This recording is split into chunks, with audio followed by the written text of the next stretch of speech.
ضروریات زندگی کا کیسے تعین کریں؟ ضروریات زندگی کو اس طرح ڈٹرمائن کیا جائے کہ جس طرح سماج کا بیشتر حصہ وقت گزار رہا ہے اور وقت گزر بھی سکتا ہے، تو آپ اس طریقے کو اس کی ضرورت کہیں، اور جس چیز کے بغیر گزارا ہو سکتا ہے اسے غیر ضروری کہیں۔ تو اگر آپ کو کنوینس کی ضرورت ہے، گاڑی چاہیے تو ضرور لیں، لیکن اگر ماڈل تیار نہ ہو تو کیا فرق پڑتا ہے؟ ضرورت وہ جس کے ساتھ آپ کا کام چل سکے، اور جہاں نمائش پیدا ہوتی ہے وہ غیر ضروری ہے۔ مثلاً مکان ایسا ہونا چاہیے کہ چھت سے بارش نہ آئے، مگر ڈیکوریشن غیر ضروری ہے۔ اس لیے آپ یہ دیکھیں کہ جس چیز کو کم داموں میں سادگی سے حاصل کیا جا سکے اس کے لیے زیادہ دام غیر ضروری ہیں۔ کھانے پینے کی ضرورت تو سب کی ہے، باقی آپ کی اولاد کی بات ہے۔ تو اگر اولاد کو یہ پتا ہو کہ ہمارا والد ہمارے لیے دوزخ کی طرف رجوع کر رہا ہے، اور اگر آپ کو مشاہدہ بھی ہو جائے، تو میرا خیال ہے کہ کوئی اولاد ایسی نہیں ہے جو یہ چاہے کہ ان کا باپ یہاں یا وہاں تکلیف میں جائے۔ اولاد کی خاطر کہیں ایسا نہ ہو کہ آپ اولاد کو ہی مصیبت میں ڈال دیں، یہ آپ اولاد کے نام پر ہی کریں گے۔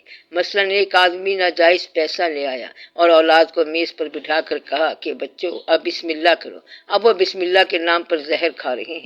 بچے اس بات سے آشنا نہیں ہے کہ وہ کیا کھا رہے ہیں، وہ تو اپنا جائز حق سمجھ رہے ہیں کہ ہمارے والد صاحب جو کچھ لائے ہیں وہ صحیح ہے۔ آپ ان کو بے خبر رکھ کے انہیں پریشان کر رہے ہیں۔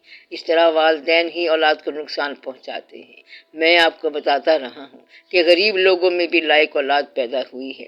آپ کو جو لوگ بڑے بڑے نظر آ رہے ہیں، ان سے اگر پتہ کرو کہ ان کی زندگی میں کیا کیا واقعات تھے تو پھر پتہ چلے گا۔ تو آپ اپنی زندگی میں اپنی اولاد کی خاطر اپنے آپ پر اتنی ہلاکت پیدا نہ کریں کہ آخر میں اولاد پر ہی یہ ہلاکت اترے۔ اولاد کے لیے کام ضرور کرو، کام بھی اتنا کرو جتنا مناسب ہو، لیکن ایسا نہ کرو کہ کل کو اگر آپ نہ ہوں تو وہ گمراہی پر مجبور ہو جائیں۔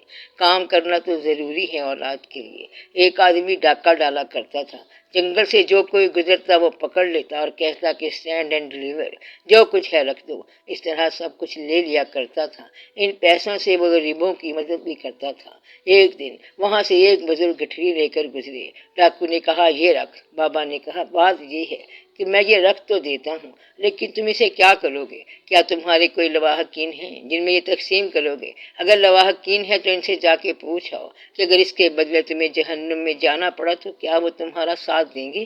اس نے کہا یہ کون سی بات ہے، زندگی میں ساتھ ہیں تو آگے بھی ساتھ ہی ہوں گے۔ تو وہ ڈاکو گیا اور پہلے ماں سے بات کی کہ اگر اس رزق سے مجھے کوئی گرفت ہوئی تو کیا ساتھ دو گی؟ اس نے کہا بیٹا ہم کب کہتے ہیں کہ تو ناجائز مال لا، ہم تو کہتے ہیں کہ رزق لا مگر جائز لا، یہ نہ ہو کہ ہم رزق کے بدلے میں جہنم میں تیرے ساتھ چلے جائیں۔ لواحقین میں سے ہر ایک نے کہا کہ ہم ساتھ نہیں دیں گے۔ تو وہ بابا جی کے پاس گیا اور کہا کہ کوئی ساتھ نہیں دے گا۔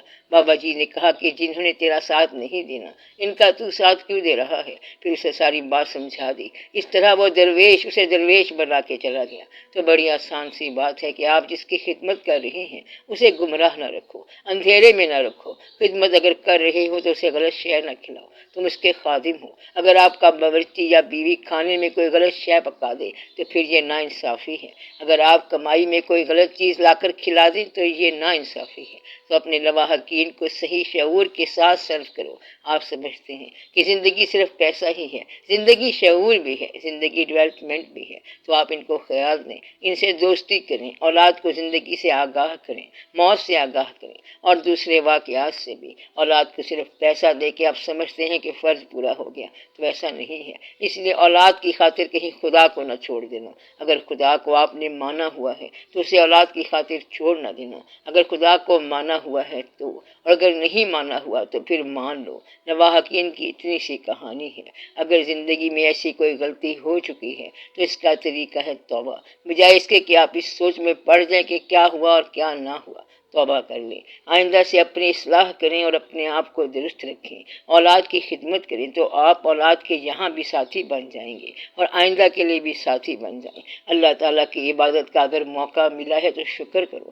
بعض اوقات آرزو اللہ کے قریب لاتی ہے، بعض اوقات فاقہ خدا کے قریب لاتا ہے، غم بھی خدا کے قریب لاتا ہے، بعض اوقات کوئی بیماری خدا کے قریب لاتی ہے۔ تو یہ سارے کے سارے اللہ کی طرف سے دعوت نامے ہیں کہ آؤ ہمارے پاس۔ مثلاً بیماری کے ذریعے اللہ کے قریب آ گئے تو پھر اسے کہا جاتا ہے کہ تو بیماری کی بات چھوڑ، یہاں آنا تھا تو آ گیا، تو اب اللہ کے ساتھ بندے والا معاملہ کر۔ تو آپ سمجھ رہے ہیں کہ اللہ کی طرف آنے کی وجہ بیماری تھی، اور اب تعلق کی وجہ یہ بیماری نہ رہ جائے، اب اس کے ساتھ تعلق بنا لو۔ بیماری تو صرف وہاں تک لانے والی ہے، ورنہ تو جب بیماری ٹھیک ہو جائے گی آپ گھر واپس چلے جائیں گے۔ بیماری آپ کو وہاں تک لے گئی، اور جب آپ وہاں چلے گئے تو بیماری کی کیا ضرورت، آپ اب وہاں رہیں۔ جب اللہ تعالیٰ کے پاس آپ پہنچ ہی گئے ہیں تو اللہ تعالیٰ کے پاس اللہ کے نام پر ہیں، اب جو کچھ ہوگا وہ ٹھیک ہی ہوگا، بیماری بھی دور ہو جائے گی اور آسودگی بھی آ جائے گی۔ یہ نہ ہو کہ آپ کو فوری طور پہ پیسہ مل جائے اور کل کو آپ باغی ہو کر واپس چلے جائیں۔ اب آپ کا فیصلہ یہ ہونا چاہیے کہ جس حال میں وہ رکھ رہا ہے اس کی مہربانی ہے، جو کچھ عطا فرما رہا ہے یہ اس کی مہربانی ہے۔ اگر آپ کا یقین اتنا پختہ ہو جائے تو انشاءاللہ تعالی حالات ٹھیک ہوئے پڑے ہوں گے، تو حالات ٹھیک ہو جائیں گے۔ یہ نہ ہو کہ جب تک حالات ٹھیک ہو بندہ واپس چلا جائے۔ جب یہ یقین ہو جائے کہ بندہ واپس نہیں جائے گا تو حالات فوراً ٹھیک ہو جائیں گے۔ اس لیے یہ دعا کریں کہ یا رب العالمین اب ہمارے حالات درست فرما۔ ہم یقین کو چھوڑنے والے نہیں ہیں، ہم یقین میں پکے ہیں۔ جو ہم سے غلطی ہو گئی اس کو تو اس لیے معاف فرما کہ تو معاف فرمانے والا ہے۔ ہم غلطی رپیٹ نہ کرنے کا وعدہ کرتے ہیں۔ یا رب العالمین تو ہم پر اپنا رحم فرما، کہیں ہمیں مایوسی کے قریب نہ لے جانا۔ تو خود کہتا ہے کہ میری رحمت سے مایوس نہ ہونا، اور ہم یہ دعا کرتے ہیں کہ ہمیں رحمت سے مایوس نہ کرنا۔ یہ تیرا حکم ہے کہ میں تیری رحمت سے، یہ تیرا حکم ہے کہ میری رحمت سے مایوس نہ ہونا، اور یہی ہماری خواہش ہے کہ ہمیں اپنی رحمت سے مایوس نہ کرنا، اور ہم پر ہماری استعداد سے زیادہ بوجھ نہ ڈالنا۔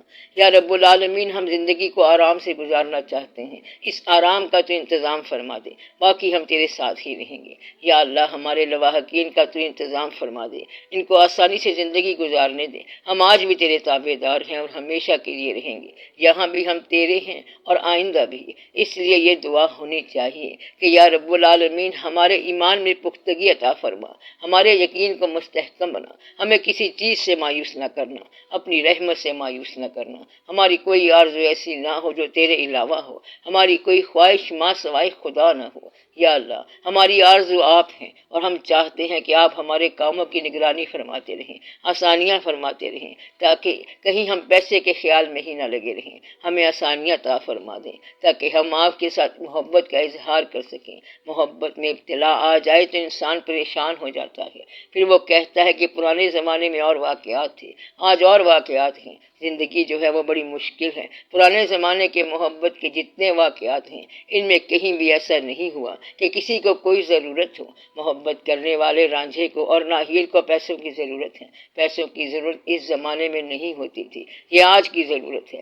اس لیے دعا یہ ہونی چاہیے کہ اللہ تعالیٰ آپ کے کاروبار میں برکت عطا فرمائے، کاروبار میں ترقی عطا فرمائے، آپ کے حالات میں ارتقا ہو جائے، ترقی ہو جائے، اور آپ کے حالات ذرا بہتر ہو جائیں۔ بہتر کا مطلب یہ ہے کہ خرچ کرنے میں بھی دقت نہ ہو، کمانے میں بھی آسانی ہو، بچے بھی ٹھیک پلتے رہیں اور ایمان بھی محفوظ ہو جائے۔ یا رب العالمین ہمیں اپنی رحمت سے مایوس نہ کرنا۔ جب ہم آپ کی رحمت سے سوال کریں تو ہمیں ملنا چاہیے۔ تو یہ دعا ہے آپ کے لیے، جسم کی بیماری کے لیے بھی دعا ہے اور روح کی بیماری کے لیے بھی دعا ہے۔ یا اللہ ہماری ظاہری اور باطنی بیماریوں کو دور فرما۔ سب سے بڑی باطنی بیماری ہے مایوسی، ظاہری بیماری تو اس کے مقابلے میں کوئی شے نہیں ہے۔ باطنی ابتلا کیا ہے؟ احساس تنہائی، تو اللہ تعالیٰ اس سے بچائے، احساس محرومی سے بچائے اور احساس تنہائی سے بچائے۔ کہیں ایسا نہ ہو کہ آپ یہ سمجھیں کہ آپ اس کائنات میں محروم ہیں، تو محروم سمجھنے والا اللہ کی رحمت سے مایوس ہو جاتا ہے۔ اگر یہ خیال آ جائے کہ مجھ پر ظلم ہوا ہے، میں مظلوم ہوں، تو پھر بھی وہ مایوس ہو جائے گا۔ دعا یہ کرو کہ اللہ تعالیٰ آپ کو محروم بھی نہ کرے، مظلوم بھی نہ کرے اور مایوس بھی نہ کرے۔ اللہ تعالیٰ آپ کو سرشار رکھے۔ اگر کوئی غریب ہے تو اللہ اسے خوشی کے ساتھ رکھے۔ یا اللہ غریبی بھی ایسی ہو کہ ہم خوش رہیں، اور دولت دے تو ایسی ہو جس سے ہم باغی نہ ہوں۔ یا اللہ دولت وہ دے کہ ہم باغی نہ ہوں، اور غریبی وہ دے کہ ہم مایوس نہ ہوں۔ آمین برحمتک یا ارحم الراحمین۔